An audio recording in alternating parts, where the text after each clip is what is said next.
সূরা ইখলাস তিলাওয়াত করব তো ইনশাআল্লাহ। ব্যবসা কয়টা? এক নাম্বার হলো কোরআন তিলাওয়াতের ব্যবসা, আর হামেশা চাঙ্গা। সূরা বাকারার শেষ দুইটা আয়াত তিলাওয়াত করলে তাহাজ্জুদের ব্যবসা হয়। সূরা ইখলাস 3 বার তিলাওয়াত করলে এক খতমের ব্যবসা হয়। সূরা ইখলাস 10 বার তিলাওয়াত করলে জান্নাতে বাড়ি হয়। সূরা ইখলাস নিয়মিত তিলাওয়াত করলে জানা যায় জিবরাইল আসে। মোটামুটি একটা ব্যবসার কথা কইছি, আর কয়টা ব্যবসা রয়েছে? আর দুইটা। নাম কেউ আসতে একটু একটু 2-4-10 মিনিট বললে শেষ করি। 12টাও বাজাইতাম না, রাত বেশি হয়েছে, আপনারাও ক্লান্ত। আর আমারও শুক্রবার দিন এলে একটু তাড়াহুড়া লাগে, আগে আগে যাইতাম গা, আগে আগে ঘুমে যেতাম গা, ঘুমের সুযোগ থাকে না আর কি। অসুবিধা হইতো না তো, মোটামুটি ওয়াজটা বুঝাই দিলেই তো চলবো, নাকি সময় বেশি দেওয়ান লাগবো না ওয়াজ বেশি দেওয়ান লাগবো? আপনারা কনিবার ওয়াজ বেশি? হ্যাঁ, বুদ্ধিমান, লেখাপড়া জানে। সময় বেশি লাগে না আসলে, ওয়াজ করলে সময় বেশি লাগে না। একটু যে কইছি এটাই তো 1 ঘন্টা 1.5 ঘন্টা লাগায় কই, এটা কিন্তু মোটামুটি গুছগাছ করে লেছি। আর বাকি দুইটা ব্যবসা আছে, নামটি বলি, মনোযোগ দিয়ে শুনলেন। ইন্নাল্লাযীনা ইয়াতলুনা কিতাবাল্লাহ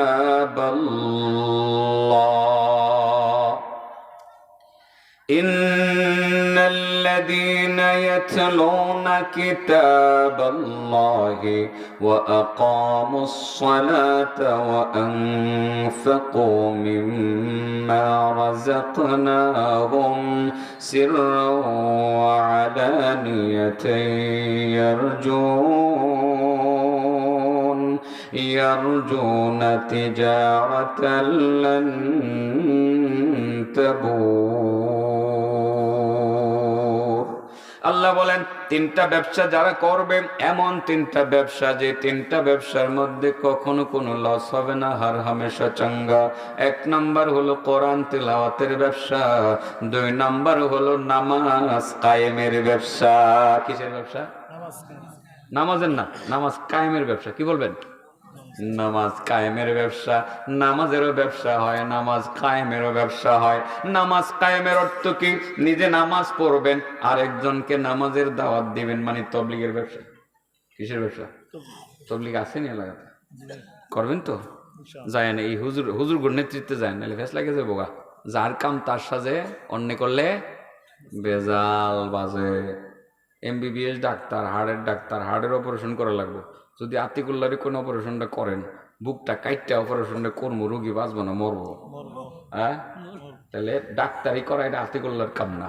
ঠিক ফতোয়ার কাজ, ইসলাম প্রচারের কাজ, ইসলাম নিয়ে সমাধানের কাজ করা, এটা আলেম সাহেবের কাজ, এটা ডাক্তারের কাজ না।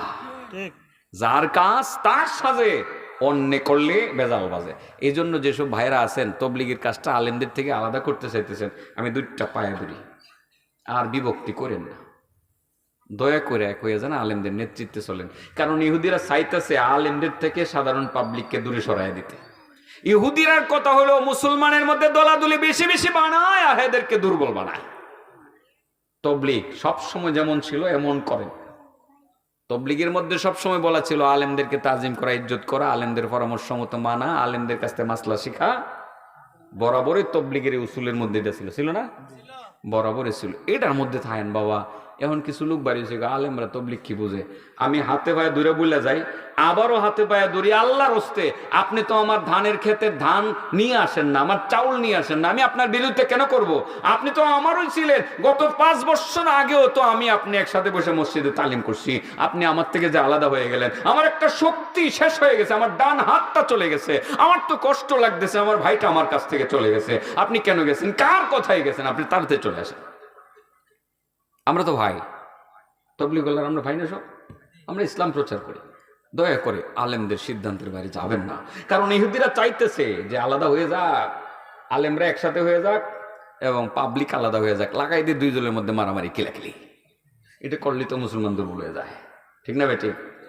তবলিগের মেহনতটা করবেন, এটা একটা ব্যবসা। নামাজ কায়েমের ব্যবসা তবলিগের মাধ্যমে করা হয়। নিজে নামাজ পড়বেন, ছেলে মেয়েরে পড়াইবেন, পাড়া প্রতিবেশীকে পড়াইবেন, এরপরে দেশের থেকে বাইরে যাবেন, অন্য জায়গায় দাওয়াত দিবেন। এই তবলিগ করবেন তো? ইনশাআল্লাহ করবেন তো? আর নামাজ পড়ার ব্যবসাও আছে, আল্লাহু আকবার। এটা যে কেমন ব্যবসা, এটা কইলেই না? হ্যাঁ, এটা হের কামা লাগবো আর কি। এটার ভিতরে ঢুকাইছি, কি করবো? একটা ব্যবসা করে দেয়, নামাজের ব্যবসা। আপনারা ঠিকই দেখবেন, আপনাকে ভালো লাগবে। কইবেন যে আসলে এই ব্যবসাটা তো করিটি হই, গুরুত্ব দিই না, আজকে থেকে গুরুত্ব দিব। কইতাম 2022 সাল, কত সাল? আমি কিন্তু হাদিস কমু 2022 সাল কইছি দিকে, আবার জাইন গান অন্যদিকে 2000 কয় সাল? 22 সাল। আমি সকাল 10টায় সৌদি আরব টাইম, কোন টাইম? সৌদি আরব টাইম সকাল 10টায় আমি মদিনায় মসজিদে নববীর ছাদে, কোন জায়গায়? মসজিদে নববীর ছাদে ব্যবসা করতেছি, কিন্তু আমার কথা বলতেছি শুক্রবার দিন। কি বার? কারণ 10টা বাজে গেছি, ভিতরে জায়গা হয় না, লাখ লাখ মানুষ ভিতর ঘুরে গেছে গা। এখন পুলিশে তো আমার আর ভিতরে ঢুকতে দেয় না। এখন যাবো কই? গেছি বলে ছাদে। ছাদে মোটা তিরপাল টানানো আছে। কি টানানো আছে? তবে এর ভিতরে গরম যাতে না লাগে এয়ার কুলার দিছে, এসি না, এটা কি কয়? ঠান্ডা বাতাস ছাড়তেছে, যাক মোটামুটি যান বাঁচার মতো। হ্যাঁ নগিও জায়গা গেঞ্জা গেঞ্জি করে একখানে পাইছি। আসলে যাওয়ার দরকার ছিল 8:30 9টার ভিতরে, গেছি 10টায়, একটু অলসতা করে গেছি। পরে সাধারণত বিদেশে গেলে আমার একটা অভ্যাস থাকে, একটা কাপড়ের ব্যাগ পিছনে লটকায় তৈরি, ফিডো হালায় তৈরি, এটার মধ্যে একটা ডায়েরি রাখি, একটা কলম রাখি, কিছু ওষুধ রাখি, আমার দরকারি যেটা আছে এটা রাখি আর কি। তো ডায়েরি আর কলম এটা থাকবই। গেছি পরে গরম না, গরমে কিন্তু মাঝে মধ্যে একটু ঘুমায় পড়ে না। ওরা আজান হয়েছে 12টার আগে আগে আজান হয়েছে পরে একটু গরম লাগে, আমি একটু উঙ্গাইতেছি, উঙ্গাইতে বোয়ার মধ্যে পুরা ঘুম। কি? মসজিদে নববীর মিম্বার, যে মিম্বারে আমার নবী দাঁড়াইয়া খুতবা দিত, সুবহানাল্লাহ। এই মিম্বার থেকে ইমাম সাহেব খুতবা দিতেছে, আমি উঙ্গাই। কোনছেন দেখি আমি কত বড় নালায়, উঙ্গাই। হঠাৎ করে ইমাম সাহেবের আওয়াজটা বাইরে গেছে গা, আইয়ুহাল মুসলিমুন মিনাল মাশারিকি ওয়াল মাগারিব, মানে ডাক দিছে, এই বিশ্বের মুসলমানেরা। যখন এই ডাকটা দিছে আমি ঘুম থেকে কাঁপতে উঠছি, আরে কি কয়? মসজিদে নববীর মিম্বার থেকে খুতবা হয় আর আমি বুঝি ঘুমাই? আমি কত বড় নালায়েক। পরে ব্যাগটা খুলছি, খুললা ডায়েরিটা বাইর করছি আর কলমটা ধারণা করতেছি ইমাম সাহেব খতিব সাহেব কিছু বলবেন আর আমি লিখবো। আমার কত হলো শিখন লাগবো, কি করণ লাগবো? শিখন লাগবো। আল্লাহু আকবার, কি দারুণ একটা ব্যবসা শিক্ষাইছি। আমারও ঘুম ভাঙছে।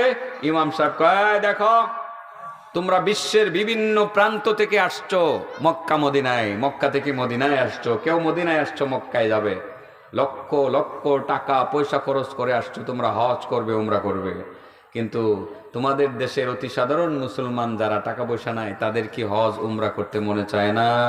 উনি প্রশ্ন করছেন। কি করছেন? প্রশ্ন করছেন। প্রশ্ন করে দেখো আমি আজকের মিম্বার থেকে নবীর হাদিস তোমাদেরকে শুনাইয়া দিতে চাই।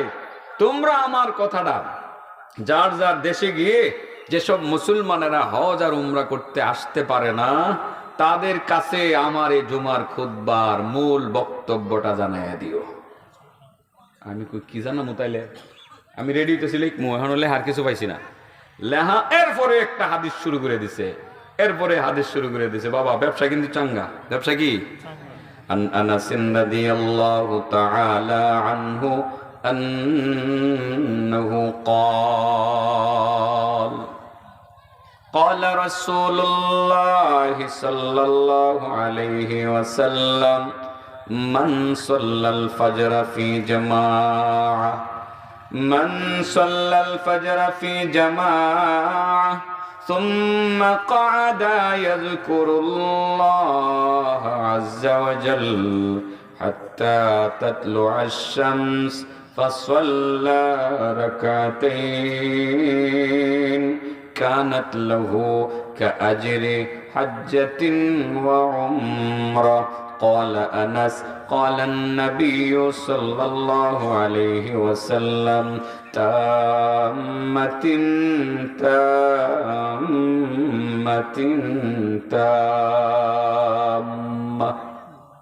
হযরতে আনাস বলেন মসজিদে নববীর মেম্বার থেকে আনাসের হাদিসটা বলা হচ্ছে 2022 সালের জুন মাসের 1 তারিখ।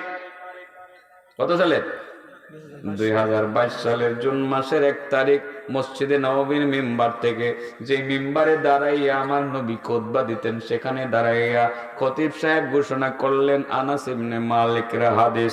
আনাস ইবনে মালিক বলেন, নবী করিম সাল্লাল্লাহু আলাইহি ওয়াসাল্লাম বলেছেন, আল্লাহর যে বান্দা ফজরের নামাজটা জামাতে পড়বে, ফজরের নামাজ জামাতে পড়ে, যেখানে পড়বে সেখানে বসে যাবে, বসে বসে আযকুরুল্লাহ আযজা ওয়া জাল, আল্লাহর জিকির করবে। লা ইলাহা ইল্লাল্লাহ, লা ইলাহা ইল্লাল্লাহ, লা ইলাহা ইল্লাল্লাহ, লা ইলাহা ইল্লাল্লাহ, লা ইলাহা ইল্লাল্লাহু মুহাম্মাদুর রাসূলুল্লাহ। হযরতে আনাস বলেন, আল্লাহর নবী বলেন, যে ব্যক্তি ফজরের নামাজ জামাতে পড়ে বসে পড়বে, যেখানে পড়বে সেখানে, তারপরে জিকির শুরু করে দেবে, হাত্তা তাতলু আশ-শাম, সূর্য উদিত হওয়ার আগ পর্যন্ত জিকির করবে, লা ইলাহা ইল্লাল্লাহর জিকির করবে, অথবা সুবহানাল্লাহ আলহামদুলিল্লাহ বলবে, অথবা কোরআন তিলাওয়াত করবে, অথবা ইস্তেগফার পড়বে, একটা কিছু পড়বে, বসে বসে জিকির করবে সূর্য ডুবার আগ পর্যন্ত, অথবা সূর্য ডুবে যাবে, সূর্য ডুবার পরে নিষিদ্ধ সময় চলে যাওয়ার পরে ফাসাল্লা রাকাতাইন, মাত্র 2 রাকাত নামাজ পড়বে। কয় রাকাত? এই নামাজটাকে আমাদের এলাকায় কোন নামাজ বলে? এশাকের নামাজ বলে। রাসূল বলেন, যে ব্যক্তি এই 2 রাকাত নামাজ পড়বে, কানাত লাহু কাআজরি হাজ্জাতিন ওয়া উমরা। সুবহানাল্লাহ বলেন। 2 রাকাত নামাজ শেষ হওয়ার লগে লগে তার আমল নামায় একটা হজ আর একটা উমরার নেকি জমা হবে। ব্যবসা কেমন? একটা হজ করতে 7 লাখ টাকা লাগে, উমরা করতে 2 লাখ টাকা লাগে, প্রায় 9 লাখ টাকা লাগে। রাসূল বলেন, যেই ব্যক্তি চাচা কি আরে কুইতাছি মিয়া রইছে তো, হাদিস শেষ হইছে না মিয়া সাহেব, চাচার মনটা দূর করলে হইতো না, বা হইতাছে বাবা, ব্যবসাটা চাঙ্গা তো। ব্যবসা কি চাঙ্গা? কানাত লাহু কাজরি হাজ্জাতিন ওয়া উমরা। রাসূল বলেন, সে একটা হজ একটা উমরার নেকি কামাই করবে। কেমন হজ চাচা এবার বুঝেন কেমন হজ? ক্বালা আনাস, আনাস বলেন, তাম্মাতিন তাম্মাতিন তাম্মা, তাগিদের সহিত 3 বার বলছেন, পরিপূর্ণ কবুল হজ, পরিপূর্ণ কবুল উমরার নেকি পাবে। 3 বার বলছেন, পরিপূর্ণ কবুল হজ, পরিপূর্ণ কবুল উমরার নেকি সে কামাই করতে পারবে। 3 বার বলছেন। কয়বার? 3 বার। ব্যবসাটা চাঙ্গারে বাবা, কবুল হবে কেন হবে না? সত্যি যদি আল্লাহরে খুশি করার জন্য ফজরের নামাজটা জামাতে আদায় করার পরে যদি 2 রাকাত এশাকের নামাজ পড়া যায়, উমরার সওয়াব হবে, হজের সওয়াব হবে। আল্লাহর রাসূল যেটা বলেছেন এটাই সত্য, তাতে কোনো সন্দেহ নাই। ঠিক না বেটে? তাহলে নামাজের ব্যবসা কি চাঙ্গা না? মোটামুটি। নফল নামাজের ব্যবসা যদি এত চাঙ্গা হয়, ফরজ নামাজের ব্যবসা কি ও চাচা আরো চাঙ্গা? কেমন? রাসূল বলেন, যে ব্যক্তি 5 ওয়াক্তের নামাজ যত সময় গুরুত্ব সহকারে আদায় করবে, আল্লাহর পক্ষ থেকে কয়টা পুরস্কার দেওয়া হবে? হ্যাঁ, 5টা। 1 নম্বর জানি আল্লাহ কি করবেন? রিজিকের পেরেশানি দূর করে দিবেন। 2 নম্বর কবরের আযাব হটাইয়া দিবেন। 3 নম্বর আমল নামার ডান হাতে দিবেন। 4 নম্বর ফুল সেরাত বিজলির মতো পার করে দিবেন। 5 নম্বর বিনা হিসাবে জান্নাতে দিয়ে দিবেন। নামাজ পড়তাম নি বাবা? হ্যাঁ, তাহলে 1 নম্বর ব্যবসা কিসের ব্যবসা? কোরআন তেলাওয়াতের ব্যবসা। লস আছে কোনো? 2 নম্বর চাচা কিসের ব্যবসা? ও নামাজ কায়েমের ব্যবসা। নিজেও নামাজ পড়বো, অন্যকেও নামাজ পড়তে বলবো। ঠিক আছে না বাবা? আর নফল নামাজের একটা ব্যবসার কথা একটু দৃষ্টান্ত দিয়ে বুঝাইলাম আর কি, যে এশাকের নামাজের এত ফজিলত, তবে ফজরের নামাজটা জামাতে পড়া লন লাগবো। কেমনে পড়া লন লাগবো? তো এই জায়গাতে মহিলাদের একটা আক্ষেপ আছে। মহিলারা কই বুঝে হুজুর তাহলে হজ কি শুধু আমরা স্বামীরাই কামাইবো? আমরা কি কামাই ধরতাম না? আমরা তো মসজিদে গিয়ে জামাতে নামাজ পড়তে পারি না। মহিলারা এই প্রশ্নটা আমার প্রতি থাকতো না, থাকবো, এবং আমার প্রতি কষ্ট থাকবো যে হুজুররা খালি তেলের মাথায় তেল দেয়, পুরুষেরা সামনে যা হেরারে খুশি করে, খুশি করে সাইরা আগামী দিন যাতে আবার দাওয়াতটা পায়, বুঝেন না? এটাই খালি হারে কইব। তাহলে মহিলাদের একটু ব্যবস্থা কইরেই দেই যাতে আমাদের বিরুদ্ধে আর কোনো অভিযোগ দায়ের করতে না পারে। আপনারা কি কোন ব্যবস্থাটা করে দিতাম? হ্যাঁ, মা বোনদেরকে বলি, মা গো, আপনার জমাতে নামাজ পড়ার দরকার নাই, আপনি মসজিদে আইসা জমাতের নামাজ আপনার পড়ার দরকার নাই। আপনার সুযোগ থাকলে সেটা ভিন্ন কথা, আপনার উপরে জামাত ফরজ না, ওয়াজিব না আপনার উপরে, আপনার স্বামীর উপরে ওয়াজিব। আপনি একটা কাজ করবেন, খালি ফজরের নামাজের টাইমটা বলে কইবেন, কি গো হাজি সাহেব উঠেন না গো, করিমে আব্দুল করিমের বাপ উঠেন, আজান দিলাইছে মুয়াজ্জিন সাহেব, কে নামাজটা জামাতের সহিত পইরা আপনি কিন্তু কিছুক্ষণ সময় বসে জিকির করবেন। জিকির কইরা সূর্য ওঠার পরে, নিষিদ্ধ সময়টা চলে যাওয়ার পরে একেবারে 1 সেকেন্ড নামাজটা পইরা পরে আপনি ঘরে আসবেন। আমি শীতল ফিটা বানাইতেছি গরুর গোশতের ঝুল দিয়ে, একসাথে সবাই মিললে আমরা নাস্তা খামো। মাগো, আপনার স্বামীডারে আপনি এটা বললে মসজিদে পাঠাইলেন, ছেলেডারে পাঠাইলেন, মেয়ের জামাইটা যে আসছিল না, মেয়ের জামাইডারে কবেন, বাবা যাও তোমার শ্বশুরের লোকে গিয়ে নামাজ দেয়, একসাথে পুরে আয়ো বাবা, একসাথে পুরে আয়ো, সবাই মিল্লা পরে একসাথে শীতল ফিটা দিয়ে গরুর গোশত দিয়ে নাস্তা খামো। মাগো, আপনি মেয়ের জামাইটারও ফাড়াইলেন, আপনার স্বামীরও ফাড়াইলেন, ছেলেটারও ফাড়াইলেন, এরা তিনজনে মিল্লা একসাথ পইরা যে হজের নেকি উমরার নেকি কামাই করবে, আপনি একা 3টা হজ আর 3টা উমরার নেকি কামাই করবেন। আদাল্লু আলাল খাইরি কাফাইলি, হাদিসের একটা মাফহুম। হাদিসও এরকমই, প্রায় সহিহ মুসলিমের হাদিস। যারা মানুষকে ভালো কাজের রাস্তা বলে দেয়, ভালো কাজ করে, ওই লোকগুলো যেই পরিমাণ নেকি কামাই করতে পারে, যিনি রাস্তা বলে দেন, সাহায্য করেন, তিনি ঠিক সেই সম পরিমাণ নেকি কামাই করতে পারেন। মহিলাদের জন্য কি কথাটা একটু ভালো হয়েছে না আজকে? তো মা বোনেরা, আপনারা সেটা কইরেন, ছেলেটারে মসজিদে পাঠায়েন, আপনার মেয়ের জামাইরা আসছে তারেও বাবা শোনা ডাইকা, বাবা যাও তোমার শ্বশুরের লগে নামাজটাকে পড়ে আসো। আর স্বামীকে তো বলবেনই, মা বোনেরা ইচ্ছা করলে সেটা পারে। একজন ঘরের মহিলা উনি যদি চিন্তা করেন যে এই ঘরের সবাইকে নামাজি বানাবো, এটা সম্ভব। স্বামীকে নামাজি বানানো সম্ভব, ছেলেকে নামাজি বানানো সম্ভব, মেয়ের জামাইকে নামাজি বানানো সম্ভব। আমি কি বলছি বাবা, বলছি? ও আজকে বেশি লম্বা হয়ে গেছে গো ভাইসা, চারা হ্যাঁ শেষ করতেছি। হ্যাঁ, মুনাজাত করবো আর 4 মিনিটের ভিতরে সব গুছাইলাম। কয় মিনিট? হ্যাঁ, চাচা ব্যবসা কয়টা? 1 নম্বর কি জানি, কোরআন তেলাওয়াত করা, কোরআন তিলাওয়াতের ব্যবসা। চাচা বলেন তো দেখি, সূরা বাকারার শেষ 2টা আয়াত তিলাওয়াত করলে কেমন ব্যবসা হয়? তাহাজ্জুদের ব্যবসা। ভুলে গেছে আমার কাহায়, ভুলে গেছে গা। সূরা বাকারার শেষ 2টা আয়াত তিলাওয়াত করলে কিসের ব্যবসা হয়? তাহাজ্জুদের ব্যবসা হয়। সূরা ইখলাস 3 বার তিলাওয়াত করলে কয় খতমের ব্যবসা হয়? হ্যাঁ, সূরা ইখলাস 10 বার তিলাওয়াত করলে কোন জায়গায় বাড়ি হয়? সূরা ইখলাস নিয়মিত তিলাওয়াত করলে জানা যায় কেডা আসে? জিবরাইল আসে। আর কত হাজার কি নিয়ে আসে? 50,000। না কমপক্ষে ভাই, কমপক্ষে 50 বলতে হবে। লাখ লাখ আসতে পারে, লাখ লাখ আসতে পারে, লাখ লাখ আসতে পারে, আপনার জানা যায়। এটা আমাদের জন্য সুখবর না? আমি সারি না, আমি ইনশাল্লাহ এটা বলি।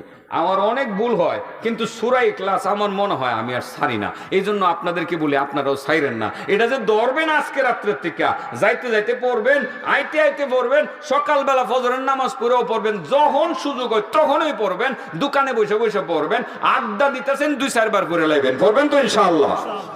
সূরাটার নাম কি? একটা সূরার ব্যবসা যদি এত সাঙ্গা হয়, পুরা কোরআনের ব্যবসা না জানি কত সাঙ্গা। তো যারা মাদ্রাসা সারা কোরআন শরীফ পরে বইয়ে বইয়া, ছেলেরা মেয়েরা, এরা ব্যবসাটা কেমন জুড়াইছে ও? হ্যাঁ, এই মেয়েরার ব্যবসা কেমন সাঙ্গা হেরা, যারা পুরা কোরআন পরে। মহিলা মাসুদ কোরআন শরীফ পড়ান না নাকি? তো হাসেন না কেন? হাসি দিয়ে বুঝাইবেন যে আমরা পড়াই। ছেলেদের মাদ্রাসায় সারাক্ষণ কোরআনের ব্যবসা হয়, কোরআন তিলাওয়াতের ব্যবসা হয়। মেয়েদের মাদ্রাসায় সারাক্ষণ কোরআন তিলাওয়াতের ব্যবসা হয়। এটা আপনাদেরকে বুঝিয়ে বললাম, আশা করি আমল করবেন। আমার কি ব্যবসা শেষ হয়েছে না রয়েছে একটা?